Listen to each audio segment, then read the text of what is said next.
Welcome to the deep dive. We take your sources, pull out the key insights, and basically give you a shortcut to getting informed. Yeah, cutting through the noise. Exactly. And today you've asked us to tackle, well, a really big one, inequality. Why is it so persistent? Can we actually, do something about it? It's a huge question. And for this deep dive, we're digging into this really fascinating report, Systemic Inequality, an AI-powered analysis. Okay.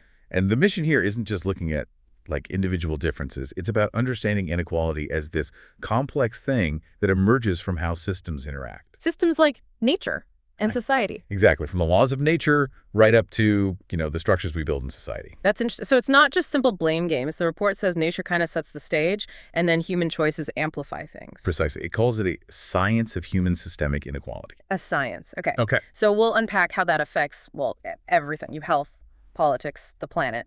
And crucially, what the report suggests we can actually do about it, how we might re-engineer things. All right, let's dive in. This idea of inequality as a science. First off, how does the report define systemic inequality? Because, you hear inequality, you think different talents, maybe working harder. Right, and that's a really critical distinction they make. Systemic inequality isn't about those individual outcomes. Yeah. It's defined as these deep disparities in wealth, resources, opportunities, privileges, things ingrained in the actual structures and institutions of society. So baked in, like part of the system's architecture itself. Yes, exactly. It means it can persist, even grow, sometimes without anyone having explicit discriminatory intent. It's in the rules. Not just bad actors, but the game itself. So what are some examples the report gives of this architecture in action? Oh, they're everywhere once you start looking through this lens. Think about education. Okay. Underfunded schools in poorer areas often just don't have the resources. That limits kids' potential right from the start. Or housing. Practices like redlining historically stopped communities of color building wealth through homes. And that has knock-on effects for generations. Huge effects. And even today, zoning laws can segregate communities, sometimes concentrating, say, polluting factories in disadvantaged areas. Which impacts health, wealth, everything. And the report mentions the wealth gap for Black households in the U.S. Yes, and what's striking is that gap persists even when you control for education levels. Wow. And healthcare too, obviously. If good medical care is tied to your income, that creates massive struggles. So these disadvantages, they don't just exist in isolation, they kind of stack up. Exactly. They compound. It becomes this self-perpetuating cycle passed down generationally. And the report says it can be kind of invisible to people who benefit. Yeah, if the system works for you, it's harder to see the barriers others face. Okay, so why call this a science? Why that framing for something that feels, moral or political? Well, the report argues it's about shifting the paradigm, moving away from just blaming individuals. Like saying, pull yourself up by your bootstraps. Right. And moving towards a really rigorous, evidence-based look at the systems. It lets you diagnose root causes. And measure it, like with the Gini coefficient. Exactly. You can quantify it, compare across societies. And then, crucially, you can inform systemic solutions. It's like treating inequality as a kind of social technology you can reverse engineer. Reverse engineer inequality. That's a powerful idea. Okay, so the report then makes this connection to the laws of nature. How can biology or math plant seeds for hierarchy? It's fascinating. The idea is nature provides this substrate, potentials, tendencies. But our human systems choose which ones get amplified. So biology first. There's a tendency for social animals to form hierarchies. Yeah, evolutionarily, it can be adaptive. Creates maybe more efficient interactions, often sorted out through competition for resources. But we need nuance here for humans, right? This isn't saying inequality is biologically determined. Absolutely not. Critical distinction. Biological diversity is real. We're all different. But evolutionary equality means all humans basically share the capacity for culture, complex thought. So social inequality, unequal power, resources, that social context. Yes, social context, history, choices. And here's a mind bender. For maybe 200,000 years, hunter-gatherer societies, they were profoundly egalitarian. Really? Yeah, they actively suppressed dominance, used what the report calls counter-dominance instincts, big material inequalities, relatively new, maybe the last 10,000 years, with agriculture. Agriculture allowing surpluses, differences in wealth. Exactly. Differences that could be sustained over time. So biology gives potential, society builds the structure. Now this next bit is intense, how inequality gets under our skin, literally affecting biology. And this is where the social becomes deeply biological. Psychosocial stress from discrimination, subordination, just feeling powerless. Yeah. It translates into real physical harm. Our old fight-or-flight system gets chronically activated, not by a lion, but by, constant societal pressures. And that leads to Systemic inflammation, high blood pressure, weaker immune systems. And maybe the most profound finding they cite, Go on. a powerful link between perceived discrimination and shorter telomeres. Telomeres. Yeah. Those are the caps in our chromosomes, protecting them. Right. Shorter telomeres mean faster cellular aging. So social constructs are literally getting written into our DNA, weathering bodies, shortening lives. Wow, that's heavy. It's not just social, it's biological weathering. It really is. Okay, shifting gears a bit. Mathematics. The report says extreme inequality can emerge just from random chance, even if everyone starts equal. How? It sounds counterintuitive, right? But think simple. Multiplicative random processes, Meaning? where gains or losses depend on what you currently have, like investment returns. If you have more, a 10% gain is bigger. If you have less, a 50% loss is devastating. Okay. Even with equal odds, like flipping a coin, over time, these processes naturally create skewed distributions. A few end up with almost everything, most end up with very little. Think log-normal power law distributions. Is that the Pareto principle, the 80-20 rule? That's exactly it. A Yeah. small fraction holds a large fraction of the stuff. You see it in wealth, but also, like, species abundance in rainforests. Yeah. It's a statistical regularity. And it's sticky. Hard to escape poverty by chance, but the middle is unstable. Very sticky at the bottom, precarious in the middle. And we measure this overall skew using the Gini coefficient. Right. 0 for perfect equality, 1 for total inequality. Yes, and what's telling is how hard it is for societies to significantly change their Gini score, suggesting these underlying forces are really powerful. Okay. Biology, math, and then physics, econophysics, modeling wealth like energy and gas molecules. Yeah, it's startling how consistent the pattern is, these simple physics-based models of economies. Yeah. Left alone, they naturally settle into high inequality. So the conclusion is, Extreme inequality is almost an inevitable outcome of unchecked market systems. It's like a natural drift. why? Is it because wealth buys power to get more wealth? Unlike in nature, where predators limit winners? That's a key insight. Nature often has kill-the-winner dynamics. Unchecked wealth concentration doesn't. Wealth brings power, influence, ability to shape rules to get more wealth. Which means we need, what? Conscious intervention. Exactly. Only deliberately designed wealth-equalizing institutions like progressive taxes, maybe UBI, can counteract this natural drift. It takes energy, deliberate design to maintain more equity. Okay, so inequality isn't just a moral issue. It's a tendency in complex systems we have to actively manage. That leads perfectly into part 2, how humans amplify these tendencies. The report starts with the geographic lottery. Right. This draws heavily on Jared Diamond's guns, germs, and steel. The core question posed by a New Guinean politician, Yali, Why you white people have so much cargo. and we black people had little cargo of our own.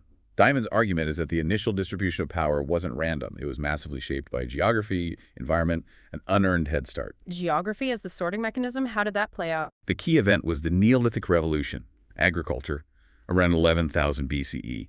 Eurasia just had incredible luck. Luck how? Unmatched variety of easily domesticable wild plants, wheat, barley, and animals. 13 of the 14 large domesticable mammals were native there. The Americas had only one, the llama. The Anna Karenina principle, you need a whole suite of traits for domestication. Exactly. Eurasia just had way more winning lottery tickets. Okay, so that's the start. How did that luck amplify into global dominance? 3 big amplifiers. Oh. First, continental axis. Eurasia is oriented east-west. Meaning similar climate zones. Right. Easy spread of crops, animals, tech, Americas, Africa, north-south. Huge climate barriers slowed everything down. Okay, axis matters. What else? Germs. Dense populations plus domesticated animals in Eurasia. Perfect breeding ground for nasty epidemic diseases. Smallpox, measles. All Eurasians developed immunity over time. Yes. But when Europeans arrived in the Americas, these diseases hit immunologically naive populations, devastatingly, up to 95% death rates in places. Just wipe them out, clear the Yeah. way. Effectively, yes. Chilling but powerful factor. And the third amplifier. Food surpluses from that efficient agriculture. It freed people up from farming. To become specialists, soldiers, inventors. Exactly. Scribes, metallurgists. Yeah. This accelerated writing, technology, advanced weapons, complex states, giving huge advantages for conquest and colonization. So that initial geographic luck compounded, creating power imbalances that fueled colonialism, wealth extraction. And directly caused the profound global inequality we still grapple with today. It cast a very long shadow. As these huge gaps appeared, societies needed ways to justify them or challenge them. That's where moral and ethical blueprints come in. Yeah, the ideas we live by. Social contract theories, Hobbes, Locke, Rousseau trying to legitimize state power and resource distribution. But the report offers a critique. A strong one. Right. That traditionally these contracts were implicitly or explicitly designed by and for propertied white men. They often excluded women, enslaved people, indigenous populations. Okay, so how have people tried to justify inequality using these kinds of ideas? Two main lines of argument cited. First, consequentialism. Think Adam Smith. Invisible hand. Sort of. The idea that inequality is okay, maybe even good, if the pursuit of wealth drives overall economic growth that benefits everyone in the long run, even if driven by, avarice. Right. And the other? Libertarianism. Robert Nozick is key here.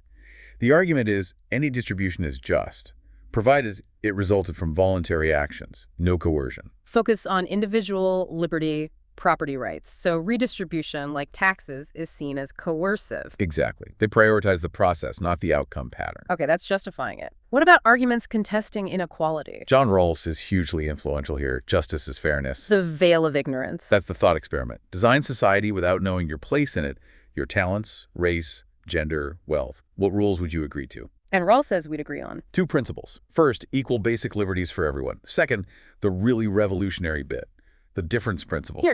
Social and economic inequalities are only okay if they're attached to positions open to all, and if they benefit the least advantaged members of society. So paying a top surgeon more is fine if it incentivizes better health care that helps even the poorest person. That's the logic. It's not about perfect equality of outcome, but ensuring the system works to lift the bottom. What about utilitarianism? Bentham, Mill. Their goal is maximizing overall happiness or welfare, the greatest good for the greatest number. How does that relate to inequality? Often it favors reducing inequality because of diminishing marginal utility. $1,000 means a lot more to a poor person than to a billionaire. So redistribution can increase total happiness? Usually, yes. But there's a tension. If massive inequality somehow created slightly more total happiness overall, a pure utilitarian might accept it. Rawls wouldn't. He values fairness itself. Interesting tension. Okay, from philosophy to culture, religion, beliefs. How do they play in? Religion has historically done both, legitimized and contested inequality. From a conflict theory view, like Marx's. Religion as the opiate of the masses. Or at least an ideology supporting the ruling class, portraying inequality as God's will. Think divine right of kings, the caste system, justifications for slavery, or Jim Crow. The report mentions Max Weber, too, the Protestant ethic. Yeah, a classic. Weber argued that Calvinist ideas about predestination, this anxiety about whether you were saved, Led people to look for signs. exactly, worldly success, hard work, saving, reinvesting. These became seen as signs of being God's elect. This fostered a unique work ethic, the spirit of capitalism. And accidentally justified the inequalities capitalism produced. Success equals virtue. In a way, yes, it provided a powerful cultural frame. But religion can also be liberating. Liberation theology. A powerful counterexample, mainly from Latin America in the 60s and 70s. It reread Christian scripture through the eyes of the poor. Core ideas. The preferential option for the poor. Understanding salvation as including liberation from social oppression, not just spiritual. Emphasis on praxis, action, and reflection to change society. And structural sin. Yeah, the idea that unjust systems like exploited economic structures are themselves sinful. It wasn't just about individual bad acts. This reframing mobilized communities for social justice. Shows how powerful belief systems are in both directions. Okay, part 3. The consequences, the feedback loops, starting with the body politic, health, social trust. Right. Inequality doesn't just divide us economically, it sorts us by life and death, health and sickness. There's a clear social gradient in health. Meaning the lower your socioeconomic status. The worse your health outcomes, generally. And it's not just rich versus poor, it's a smooth gradient across society. The stats you mentioned earlier were shocking. The UK kids' mental health, the 16-year gap in healthy life expectancy. They really are stark, and it comes from multiple angles: material deprivation, bad housing, poor nutrition, less access to healthcare. And that chronic stress we talked about, the status syndrome. Yes, feeling constantly disrespected, anxious, powerless. That takes a direct physical toll through inflammation, hypertension, weakened immunity. And the telomere shortening we discussed, biological aging sped up by social factors. It literally wears people down. And beyond health, it corrodes the social fabric, trust. Absolutely. Big wealth gaps tend to dissolve solidarity. People trust each other less, feel less connected. U.S. data shows as income inequality rose, trust in others plummeted. And that impacts everything. Makes cooperation harder, economy less efficient. Undermines democracy, too. When trust erodes, cynicism rises. People disengage. Especially lower-income citizens feeling the system isn't for them, their voices get marginalized. While the affluent gain more influence, it creates this dangerous feedback loop. Policies favor the wealthy, inequality worsens, cynicism deepens. Though you mentioned a glimmer of hope with youth engagement. Yeah, some evidence suggests that while inequality might make adults cynical, young people might see it as an injustice to be actively fought against, leading to more engagement for them. An interesting potential countertrend. Now, when that social fabric frays, things can fracture more severely. Polarization, conflict, crime. There's a strong link, especially in Western democracies, between rising income inequality and political polarization. Parties moving further apart ideologically. Yes. And campaign finance systems often amplify this. Wealthy donors push agendas, politicians cater to more extreme bases. Gridlock becomes the norm. Making it harder to pass policies that might actually reduce the inequality driving the polarization. Exactly. A vicious cycle. And the link with crime. Particularly violent crime. Yes. Also well established. It's not just about poverty, but relative deprivation. Feeling unfairly left behind compared to others. Precisely. That perception that the system is rigged can fuel crime as a response. The combination of high poverty and high inequality seems particularly toxic for homicide rates. And economic anxiety can fuel other conflicts. Xenophobia. Definitely. Scapegoating immigrants or minorities becomes easier when people feel economically insecure. Political actors can exploit those fears, channeling anger into group conflict instead of addressing the root causes. And at the extreme, inequality drives civil war. Yes, but with a crucial distinction the report highlights: horizontal inequality. Meaning inequality between different groups, ethnic, religious, regional. Right. That's a far more potent predictor of violent conflict than just overall individual inequality. When economic and political power lines up with group identity, it creates powerful grievances. Think Rwanda, Nigeria, Burundi, tragic examples. So inequality shapes our health, politics, stability.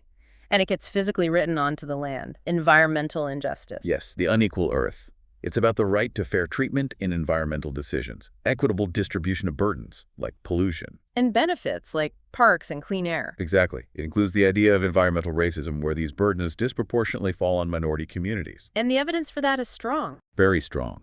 Studies consistently show polluting facilities, hazardous waste sites, concentrated in low-income minority neighborhoods. Why? Cheaper land. Less political power to resist. A combination of factors, often rooted in historical discrimination like redlining. The health impacts are severe and long-lasting for residents. And it's also about unequal access to environmental goods. Absolutely. Food deserts, areas with limited access to affordable fresh food, often in low-income communities. Contributing to health disparities. Right. Also things like access to recycling, much lower in multifamily housing, which disproportionately houses lower-income people and BIPOC communities. And access to green space, parks often much less available in poorer neighborhoods. The report points to industrial agriculture as a major nexus for these issues. It's a perfect storm example. Corporate consolidation drives rural decline, exploits vulnerable labor, creates massive pollution that hits nearby communities hardest, and subsidies favor the biggest players. Environment, economy, health, labor, all intertwined through an unequal system. Okay, we've thoroughly unpacked the problem. Part 4, re-engineering the system.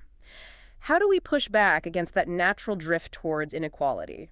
starting with the economy. Given that tendency for wealth to concentrate, the report argues we need conscious, equalizing institutions. Taxation is the most obvious. Progressive income tax, higher rates on higher incomes. It clearly reduces post-tax inequality. Look at Scandinavian countries. Though its effect can be blunted by tax cuts, as seen in the U.S., and there are always debates about economic incentives. What about wealth taxes, taxing total net worth, not just income? Seen as potentially more powerful for tackling extreme wealth concentration, especially unrealized capital gains. But the report notes practical challenges seen in Europe. Valuing assets, capital flight, legal challenges, it's complex. A really hot topic right now is universal basic income UBI, unconditional cash for everyone. What do the pilots show? This is fascinating. The consistent finding is they refute the people will stop working. Criticism. Yeah. No significant drop in work hours overall. When people do work less, it's often for positive reasons: education, childcare, starting a business. The impacts are overwhelmingly positive. Like what? Less food insecurity, better mental health, more entrepreneurship. People use the money for basic needs. The idea that people would just waste it. Not borne out by evidence. That's a major finding against common assumptions. What are the limits then? Well, most pilots are temporary, small scale. Macroeconomic effects of a nationwide UBI are still debated, and figuring out how to pay for it sustainably is the big challenge. It helps poverty, but it's not a magic bullet for all inequality. Right. Beyond taxes and UBI subsidies, market structures. Agricultural subsidies often prop up large industrial farms, hurting smaller ones and the environment. Reforming them to support sustainability could tackle multiple issues. And antitrust, breaking up monopolies. Crucial. Corporate consolidation reduces competition, suppresses wages, squeezes suppliers. Strong antitrust enforcement helps rebalance economic power. Okay, fixing the engine. What about reinforcing the social contract, public investment, democracy? Foundational investments are key. Education is probably the single most powerful lever. Early childhood education. Hugely cost-effective, closes gaps early. Also, equitable K-12 funding, addressing those disparities between rich and poor districts, and affordable higher ed, so talent, not wealth, dictates opportunity. These aren't just costs, they're investments in people. Exactly. Same with public health. Universal healthcare access is fundamental, decoupling it from employment, and addressing social determinants, safe housing, clean air, good food. And the health of democracy itself, money in politics. A huge issue. When wealthy donors dominate, it undermines legitimacy, skews policy. Report mentions reforms like closing loopholes, transparency, maybe small donor public financing. To amplify average voices. Right, to make politicians responsive to citizens, not just donors. And fostering deliberative democracy. What's that? Moving beyond just voting. Creating spaces for reasoned discussion. Engaging with different views respectfully. Trying to figure out solutions together. Civic education is vital for this, teaching critical thinking, constructive disagreement. Learning how to disagree productively. That seems essential today. But all of this depends on people having good information. Final section. The challenge of polarization, misinformation. Of massive threat. Echo chambers online, fragmented media. It deepens divisions, erodes trust, makes solving complex problems like inequality almost impossible if we don't even share basic facts. So media literacy is now a core civic skill. Absolutely vital. Being able to evaluate sources, spot bias, understand algorithms, distinguish fact from opinion, it takes conscious effort to seek diverse perspectives. What about public broadcasting? BBC, PBS, NPR? The report argues they're critical. Unlike commercial or state media, their mandate is public interest. Universal access, editorial independence, in-depth coverage. And the impact. Research suggests strong public media correlates with better informed citizens, higher voting, more social trust, smaller knowledge gaps, even lower political extremism. They provide a shared informational foundation. Okay, let's synthesize. This science of systemic inequality. What does it tell us about what a proper human culture might look like? The big takeaway is inequality emerges from this complex interplay between nature's tendencies, hierarchy, math, geography, biology, and our human systems, economics, politics, culture. It's not destiny, but it's a powerful drift. So a proper culture needs to be self-aware about this drift. Yes. Dynamic, adaptive, a learning system, one that understands its own tendencies and builds deliberate counterweights. Like, Roles and commitments to the least advantaged, strong public investments, progressive taxes, things that actively push back against concentration. right. Prioritizing social trust, maybe through things like a reliable shared information commons, being evidence-based, willing to adapt. If that's the culture, what kind of leaders do we need? Seems like charisma isn't enough. Probably not. The report suggests we need leaders capable of systems thinking. Seeing the connections, how things interact. Exactly. Grasping interconnections, economy and health, environment and race, money and politics and polarization, managing trade-offs, acting like stewards of the whole system, focused on its overall health and resilience against that inequality drift. This has been incredibly illuminating. It's clear the goal isn't some impossible perfect equality. No. Maybe not possible, maybe not even desirable. It's more about understanding these powerful forces. And actively managing them, keeping inequality within a range that's functional, that doesn't corrode democracy or destabilize society. Building a society that rewards innovation but prevents those extreme concentrations of wealth and power that undermine everything. That really seems to be the great challenge, maintaining that dynamic equilibrium. A huge challenge. So the final thought for you listening: what does managing this dynamic equilibrium look like in your community, in your context? Something to think about. Thanks for joining us on the Deep Dive. This is DigitView.